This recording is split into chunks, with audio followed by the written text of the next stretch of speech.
Buenos días, chicos y chicas de segundo bachillerato. Os traigo nuestro último contenido para este curso 2019-2020, la semántica y posteriormente sus implicaciones en la creación de textos. Para ello vamos a empezar una primera sesión en la cual os desgranaré los distintos conceptos básicos de la semántica, es decir, de la parte de la lengua que se encarga del estudio del significado de las palabras y de las oraciones, para después aplicar todos estos conceptos que aprendamos en primera instancia al concepto de texto y cómo ahí se desarrollan. Para poder adentrarnos en la semántica, lo primero que tenemos que saber es qué significa la propia palabra significado, es decir, cuál va a ser nuestro objeto de estudio. Para ello debemos devolver los ojos hacia el principio de curso y retomar el concepto de signo lingüístico. Signo lingüístico, recordemos que era la asociación de tres elementos en las cuales se sustentaban todas nuestras lenguas naturales. Este triángulo semiótico que tenéis ahí es la representación que habitualmente utilizamos para el signo lingüístico. El signo lingüístico está compuesto por tres partes. La primera de ellas es la física, sí, propiamente los sonidos de la lengua que seleccionamos para denominar un determinado concepto. Esa primera parte es la que llamamos significante. Por otro lado, aparece el significado, el concepto mental por el cual nosotros somos capaces de referirnos a una determinada entidad del mundo real. Esta última, la entidad del mundo real, es el referente. De tal forma, nos encontramos con un referente de la realidad al cual, por medio de su significado, si por medio de sus rasgos, somos capaces de hacer referencia a través de un significante, de una determinada forma lingüística. Aquí lo vemos más claro todavía si cabe. Vemos que arriba nos encontramos con el significado o concepto y cómo éste media entre los dos elementos básicos, entre la realidad y entre la representación lingüística. Vemos que la relación entre el significante importante, entre la representación lingüística y la realidad, es en la mayoría de los casos convencional, arbitraria. Es decir, no existe relación entre CASA que representan casa y la forma propiamente del elemento de la realidad, de una casa. Por tanto, tenemos claro lo que es el significado y qué papel juega dentro de una lengua. Vamos a definir significado como la suma de un conjunto de rasgos conceptuales para crear un concepto en sí mismo, un concepto en conjunto, ¿vale? Sumamos un conjunto de rasgos. A estos rasgos los vamos a llamar semas. Por ejemplo, veamos ahí abajo, cuando nosotros hablamos de vaca y quisiéramos definir la palabra vaca como concepto, ¿sí? Vamos a aludir a un conjunto de conceptos, por ejemplo, animal, cuadrúpedo, mamífero, doméstico, posibilidad de ordeñarlo, que da leche, que también podemos utilizarlo para la industria cárnica, ¿sí? Todos esos son rasgos conceptuales que nos ayudan a formar el significado de vaca y que de una forma u otra nos permiten aludir a una vaca, por ejemplo, que sea blanca con manchas negras, pero también a una vaca marrón, también a una vaca más pequeña o una vaca más grande, ¿vale? Por tanto, el sema, cada uno de esos rasgos conceptuales, es la unidad más pequeña de la semántica, igual que era el morfema en la morfología. Dentro del significado de una palabra, cuando la empleamos en un discurso, vamos a distinguir dos vertientes fundamentales dentro del mismo. Por un lado va a estar la denotación o el significado denotativo. El significado denotativo es aquella parte del significado que es objetiva o común para todos los hablantes de una lengua. Es aquella parte del significado que normalmente recogen los diccionarios. Por otro lado, nos vamos a encontrar con el significado connotativo o la connotación, que son esos rasgos semánticos, esos semas que nosotros como personas individuales, por nuestras vivencias, por nuestros aprendizajes, le otorgamos a una determinada palabra. Es concreto de cada uno de los hablantes y de cada discurso. En el ejemplo que tenéis abajo, por ejemplo, vemos que la definición de molino para todos nosotros, desde un punto de vista denotativo, es un elemento con aspas, movido por agua, por aire, ¿sí? O por ejemplo por olas, que sirve para moler trigo o para producir una determinada energía motriz. Sin embargo, connotativamente, para alguno de nosotros puede significar otras cosas. Imaginémonos que nuestro abuelo, cuando nosotros éramos pequeños, vivía en un molino. Y cuando nosotros empleemos la palabra molino, nos recuerde a eso y nos traiga una nostalgia de la infancia y un cariño especial. Pues esa segunda parte del significado será la parte connotativa. De tal forma, lo prototípico, ¿sí? lo que podríamos esperar dentro de una lengua es que lo normal fuera una asociación en la cual cada referente, cada elemento de la realidad tuviera un significado concreto y se realizara a través de un significante particular dentro de la lengua. Pero esto no ocurre así. Habitualmente se rompe esta relación unívoca.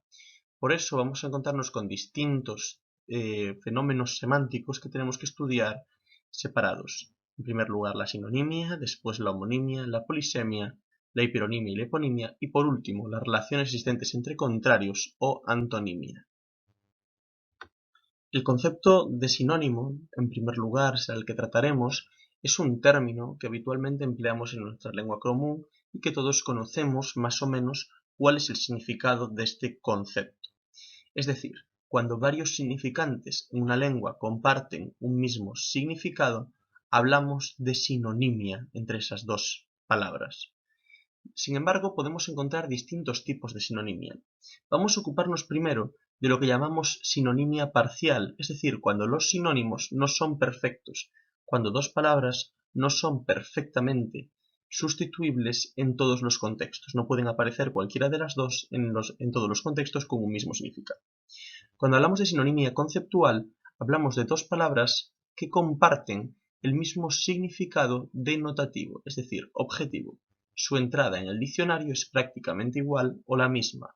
Por ejemplo, guapo, bello y hermoso podrían compartir como entrada en el diccionario que persona que resulte atractiva físicamente. Sin embargo, no utilizamos en los mismos contextos guapo que utilizamos bello o hermoso para referirnos a una persona. No decimos ese chico es muy bello.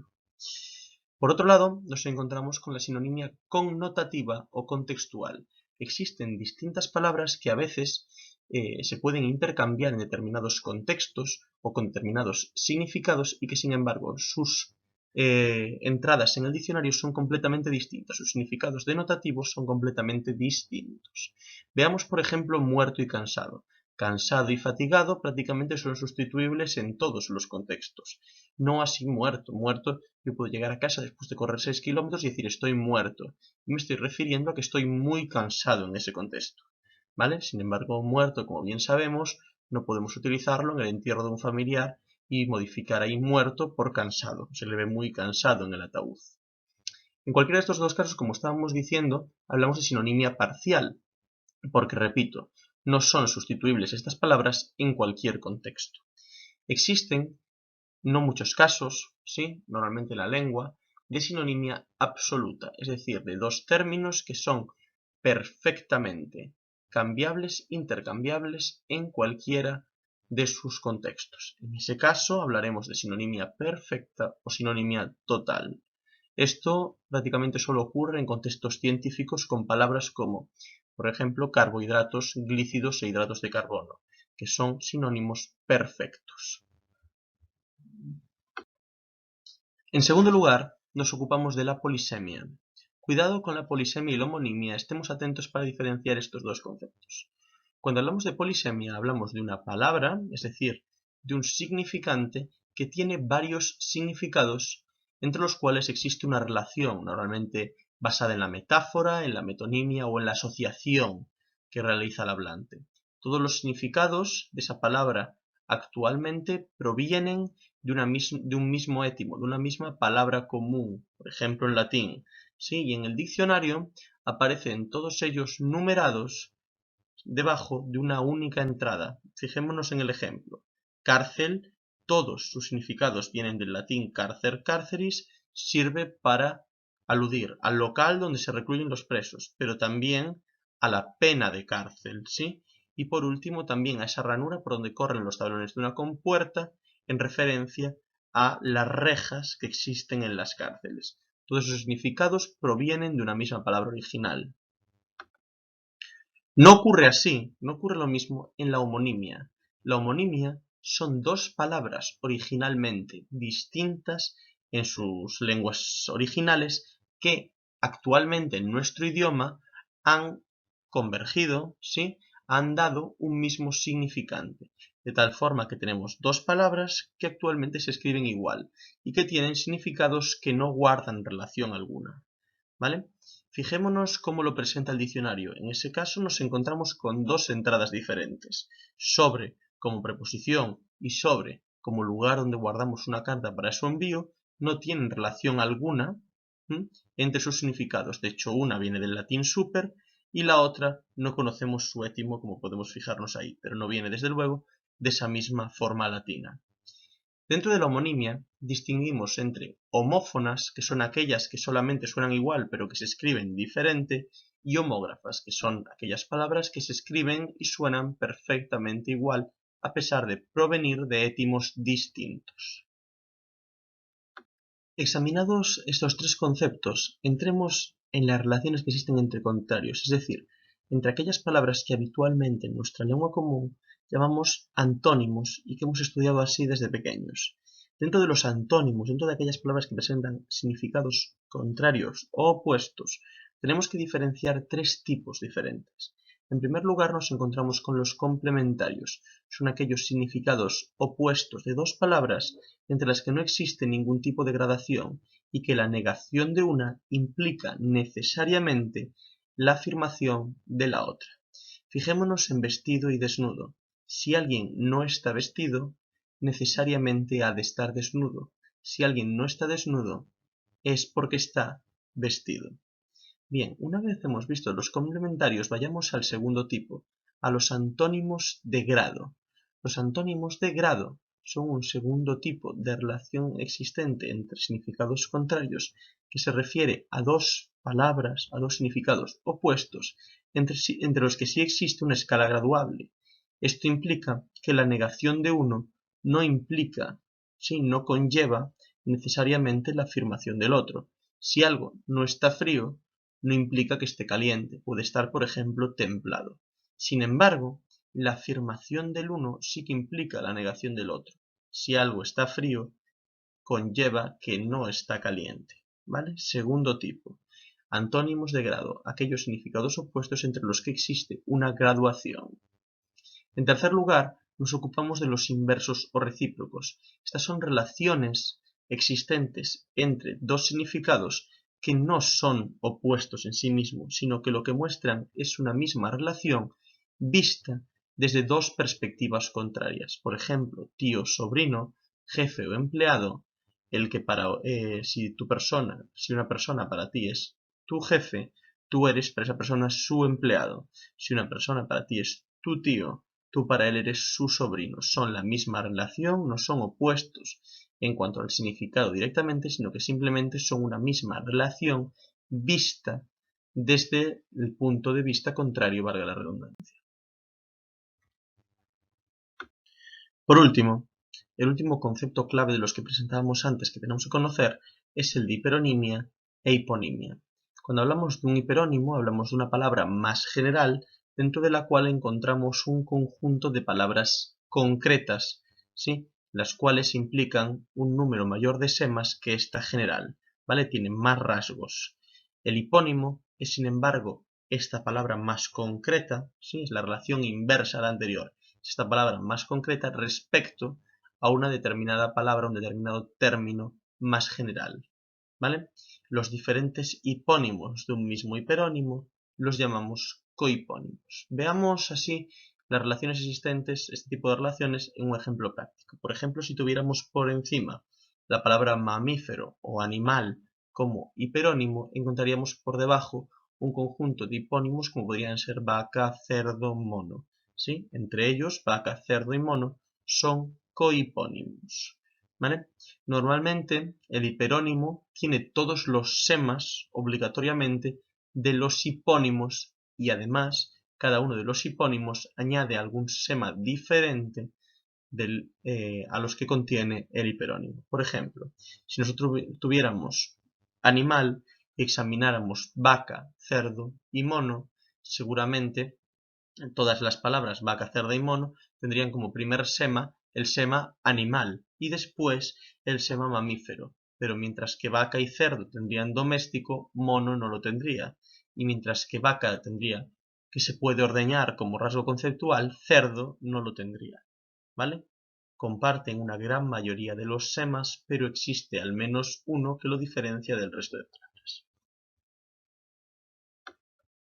Una vez hemos entendido esto, no supone para nosotros ningún problema conocer el concepto de campo semántico, porque el campo semántico es la relación existente entre un conjunto de palabras que son realmente cohipónimos de un mismo hiperónimo, ¿vale? De tal manera, Josh Tryer, un famoso lingüista, muestra un conjunto de características que tiene que tener siempre un campo semántico. Un campo semántico, ojo, no confundir con familia léxica, son un conjunto de palabras de una misma lengua que pertenecen a una misma categoría gramatical y que comparten todas ellas un archisemema, es decir, un conjunto de rasgos conceptuales, un conjunto de semas. Lo vemos abajo. Ver, por ejemplo, comparte con mirar, escudriñar, contemplar y otear, vista y acción, pero no comparte, por ejemplo, con mirar, voluntariedad. Vemos, son cohipónimos de un mismo campo semántico cuyo hiperónimo podría ser verbos que tienen que ver con la vista. ¿Sí? Vale, no confundamos campo semántico, por favor, con familia léxica. Familia léxica son un conjunto de palabras que comparten un mismo lexema. Por ejemplo, tierra, terráqueo, terrenal, pertenecen todas ellas a la familia léxica de tierra, ¿vale? Pero no son del mismo campo semántico. ¿Vale? Tierra podría ser del mismo campo semántico si tuviéramos un campo semántico de elementos de la tierra que mar, lava, no sé, etcétera. ¿De acuerdo? Para finalizar con este apartado de semántica, vamos a dedicar un pequeño tiempo en esta primera sesión a hablar de lexicografía, una disciplina de la lengua completamente distinta pero que habitualmente incorporamos dentro de la propia semántica. De aquello de lo que habla la lexicografía es de cómo se organiza el léxico, es decir, las palabras en el español. En esta primera diapositiva encontráis una primera parte de la clasificación que vamos a ver, que son aquellas palabras que provienen directamente del latín y del griego, y si lo hacen del griego lo hacen a través del latín. Hablamos de palabras patrimoniales cuando las palabras derivan directamente del latín y penetran en el castellano en un primer momento, es decir, cuando el propio castellano deriva del latín en torno a los siglos VI, VII, VIII, IX. Estas palabras patrimoniales, en su paso a nuestra lengua, sufren todos los procesos evolutivos prototípicos. Veamos, por ejemplo, ahí fabulare, que nos llega a dar hablar una vez caen la U intervocálica y la F inicial. Frente a estas, nos encontramos con los cultismos, palabras provenientes del latín o del griego que se incorporan a nuestra lengua en un momento cercano a la actualidad para responder a una necesidad de una palabra que no tenemos. Estos cultismos son palabras que provienen de estas dos lenguas clásicas y no sufren prácticamente ninguno de los procesos evolutivos que sufre cualquier palabra para penetrar en castellano. Por ejemplo, optimus, óptimo, o por ejemplo, cátedra, proveniente de la propia palabra del latín cátedra. En el medio de ambas nos encontramos con los semicultismos, con un conjunto de palabras que no penetran en un primer momento del latín al castellano o que se encuentran en ámbitos de uso muy reducidos o muy específicos, por lo cual no sufren todos los procesos evolutivos que sufren las palabras patrimoniales.